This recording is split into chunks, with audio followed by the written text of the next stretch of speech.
Karsh Panchal, and the basis of my research paper was How Essential is Rugged Individualism to the American Identity? And economically, it has destroyed our economy and prevented it from flourishing.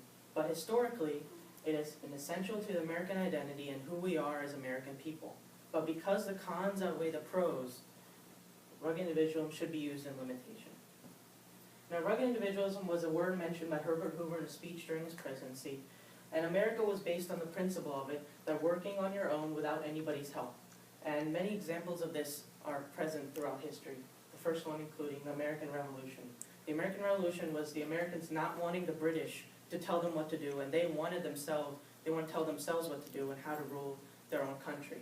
Manifest Destiny, America wanted to rule all the land from the Atlantic to the Pacific and did not want anybody to come in their way. Now, Emerson was the first writer to embrace rugged individualism, and he said to be yourself in a world that is constantly trying to make you something else is the greatest accomplishment. So what he's saying is to be yourself and do your own thing without anybody's help is the greatest accomplishment or the best thing you can ever do.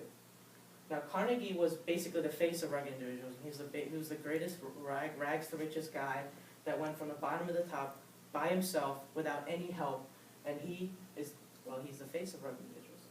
Now, the Cold War was the Americans fending off communism because they did not want another idea to come into the country. They wanted to rule the country themselves and decide how they wanted to run the country, especially when the idea was one person ruling the entire country instead of a democracy.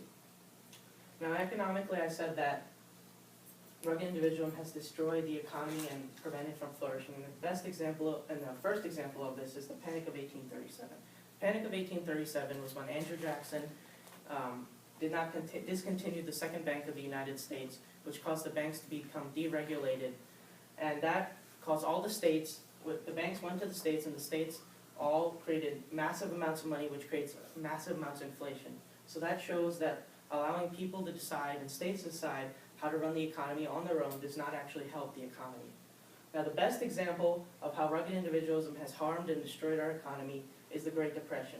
And Herbert Hoover, before the Great Depression, tried to use rugged individualism and let people decide on their own to try to actually boost the economy.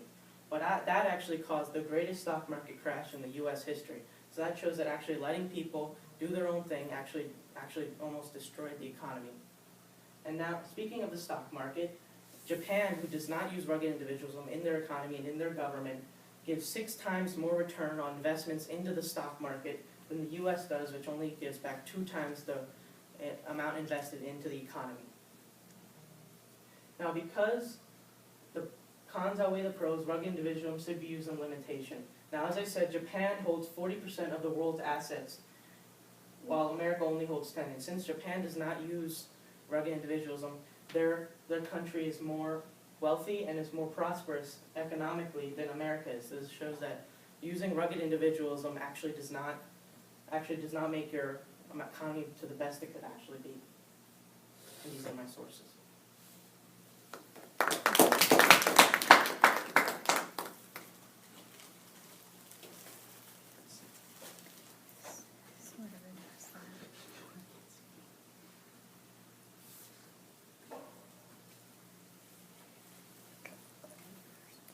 How valid and reliable are the sources you used? How do you know? Which sources didn't work? Now, the sources that I used for Japan, for both examples of Japan, come from Yoshida, and he was an expert on his field, and he worked in the field for many years, and he was a very well-renowned economist, and he knows the difference between the economy of America and the economy of Japan. Now, there was one example, the article from the second part of the test that we're going to take, part 1B, that